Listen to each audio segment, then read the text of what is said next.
Imagine waking up in the middle of the night, unable to move, unable to scream, while something dark stares at you from the corner of your room. Tonight, we dive into a true encounter known only as Shadow at 317. When I moved into that house, it was barely 3 miles from town. A quiet place, shaded by towering trees. The kind of silence where you can hear your own heartbeat at night. The house was cheap, suspiciously cheap. The realtor casually mentioned some history, nothing serious, and quickly changed the subject when I asked for details. I didn't care. I needed a fresh start. It rained the day I moved in. Heavy boxes, sagging arms, the soaked wooden floor creaking under my feet. The house smelled of rotting wood and something else, like someone had lived there a long time ago and never really left. That first night, I slept on an old mattress thrown in the middle of the empty living room. No bed yet, no furniture. The wind whistled through the cracked window. Cold blue moonlight spilled across the broken glass. I tossed and turned, unable to sleep. It felt like something was watching me from the dark corners of the room. But every time I opened my eyes, there was nothing. Just the twisted shadow of an old oak tree clawing the cracked wall. Just my imagination, I told myself. Just exhaustion. Around 3 a.m., I finally drifted off. A faint thud. I opened my eyes. I couldn't move. My chest felt like it was pinned down by a ton of concrete. My eyes flicked around the dimly lit room, and I saw it. A figure. Standing at the edge of the mattress.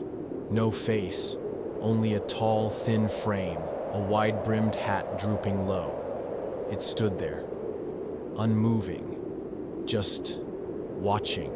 I tried to scream. Nothing came out. The air thickened, damp, freezing cold. The stench of mold and something older. I squeezed my eyes shut, clinging to any warm memory I could grasp. Anything to drive it away. Then, I felt breathing. Close. A raspy, wet breath, brushing right against my cheek. When I opened my eyes again, the figure was gone. Only the empty room remained, the blue moonlight slithering across the warped floorboards. I could move now. Drenched in cold sweat, I sat up, forcing myself to believe it was just a dream. But then, at the edge of the mattress, right where that figure had been standing, was a deep, sunken impression, as if something was still sitting there, watching me. Morning came, but the house still felt heavy, the kind of heavy that seeps into your skin. I told myself it was just the exhaustion, the stress of moving, the bad mattress, nothing else. Yet when I looked back at the mattress, the depression in the fabric was still there, clear as day. I made coffee in the cracked old kitchen. The cabinets hung crookedly on rusted hinges. The coffee tasted like dust. Through the broken window, I watched the fog curl between the trees outside. Thick, unnatural. I told myself again, it's just the countryside. Fog happens. But deep down, I knew the air felt wrong. Not humid, not cold. Wrong. That evening, I decided to explore the rest of the house. The upstairs hallway was narrow, the walls bowed inward like the house was breathing.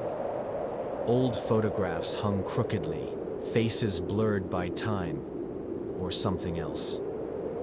Halfway down the hall, I found a door I didn't remember seeing during the walkthrough. It was different from the others, older, heavier, paint peeled in long, dry strips. The doorknob was ice cold to the touch. I tried to turn it, locked, no keyhole. I pressed my ear against it. Nothing. Then, A faint, rhythmic tapping. Slow, measured. Like nails gently drumming wood from the other side. I pulled back sharply. The hallway behind me seemed darker, quieter. I backed away from the door, quick steps, down the stairs, into the living room. I didn't sleep that night, couldn't. At exactly 3:17 a.m., lying wide awake, I heard it again. The faint, deliberate tapping. But this time, it was coming from inside the room. I didn't move. The tapping had stopped. But the room felt wrong, like the air itself had shifted. Thicker, heavier. I turned my head, slow, muscles stiff. Nothing. Just the empty living room bathed in pale moonlight. I tried to convince myself again. It's just the wind, the house settling. But deep in the farthest corner of the room, something moved. Not walked, not ran, just shifted. A darker shape against the darkness. It was there, again, that tall, thin figure, still wearing that same wide-brimmed hat, standing, watching, waiting. I clutched the mattress, fingernails digging into the cheap fabric, breath coming in shallow gasps. I couldn't scream, I couldn't blink. The figure began to drift, slowly, stepless, gliding across the room, towards me, closer, closer, until it stood inches from my face. I could see nothing. No face, just emptiness beneath the brim of the hat. The brim twitched ever so slightly, as if it had acknowledged my terror. The world collapsed into black, no sound except my own rasping breath, and another breath heavier right beside me, for what felt like hours. Then, I woke up, or at least, I thought I did. The room was distorted, colors bleeding into each other. The clock said 3:18 a.m. 1 minute had passed. Or had it? Morning, or what I thought was morning, came. The light outside looked wrong. Paler, weaker, as if the sun itself was dying. I stumbled into the hallway. The walls looked curved. The floor shifted slightly underfoot, like walking on something breathing. In the bathroom, I caught my reflection in the cracked mirror. For a split second, it didn't move the way I did. I blinked. The mirror blinked half a beat too late.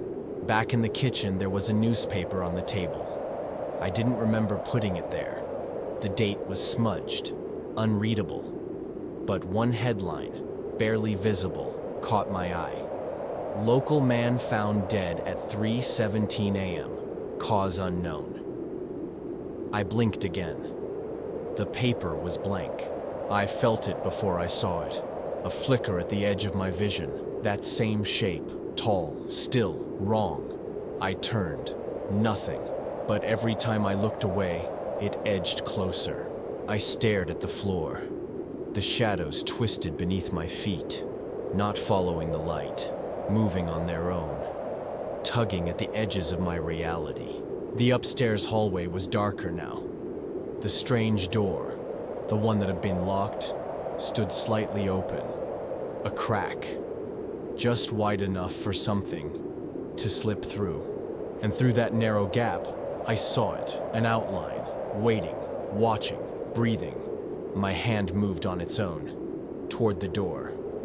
I didn't want to. Every instinct screamed to run, to leave, but my body disobeyed. Sweat stung my eyes. My pulse pounded so loudly that it drowned out everything else. The crack in the door widened, just enough. I leaned in, a faint breath, not mine, brushed against my face. Cold. Rotten. I recoiled, stepping back into the hallway. But the door, it swung fully open, by itself. Beyond the door was not another room. It was a stairwell, leading downward, into darkness so thick it seemed almost alive. There shouldn't have been a basement. There was no mention of one. No blueprint showed it. A figure stood at the bottom. The same tall, thin silhouette, the same wide-brimmed hat. But this time, I could see more shapes shifting behind it. More figures. Dozens. All standing motionless. Waiting. I stepped back. The floor groaned under my foot. Every single head down there turned up to look at me. The lights flickered. A soft, unified whisper filled the house. 1,000 voices speaking without words. Calling, inviting, dragging me under. I ran down the hallway, stumbling over cracked floorboards. The walls pulsed around me, breathing, laughing, mocking. Behind me, shadows spilled out from the open door, flowing like smoke. Faster than my feet could carry me, they whispered my name, 1,000 distorted voices, pulling, grabbing. I burst into the living room. The front door loomed ahead, warped, like a mouth grinning wide. I slammed into it, locked.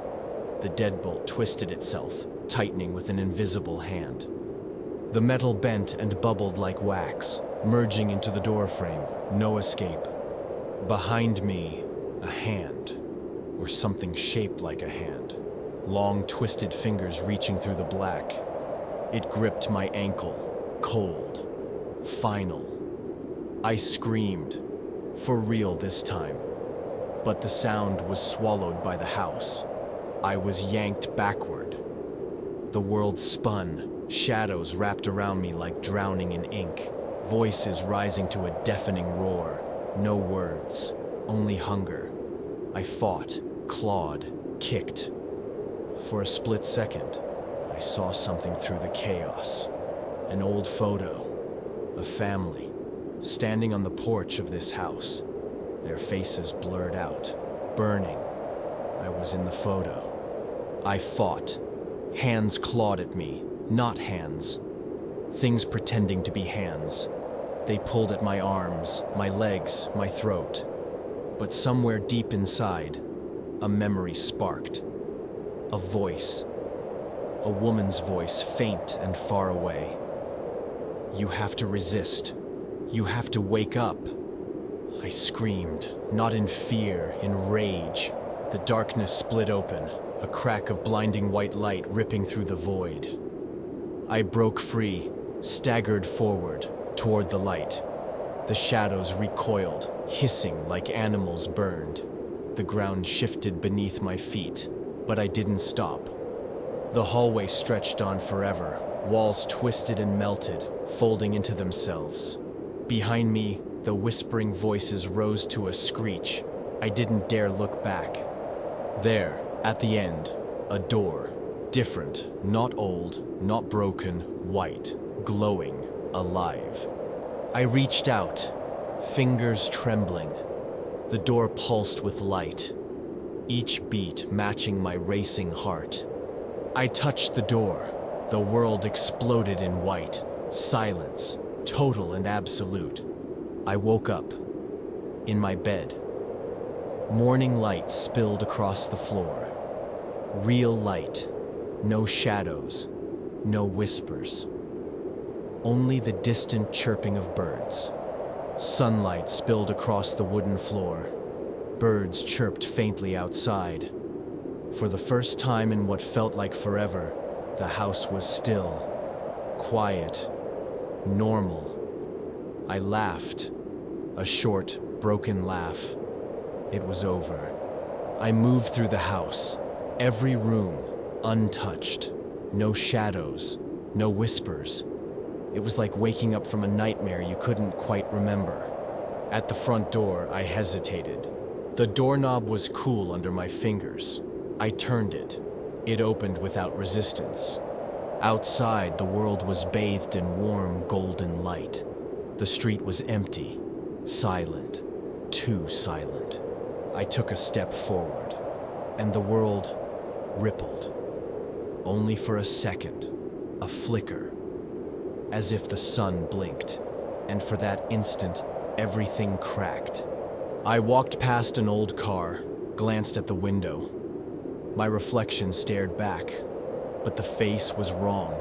Too still, too blank, eyes wide and empty. In the reflection, behind me, inside the house, a shadow, tall, thin, wearing a wide-brimmed hat, watching, smiling. The world flickered again, and for a split second I was back in that room, back on the mattress, unable to move. The clock read 3:17 a.m. Some dreams you don't wake up from. The clock strikes 3:17. Again, you think you escaped, but the night never ends.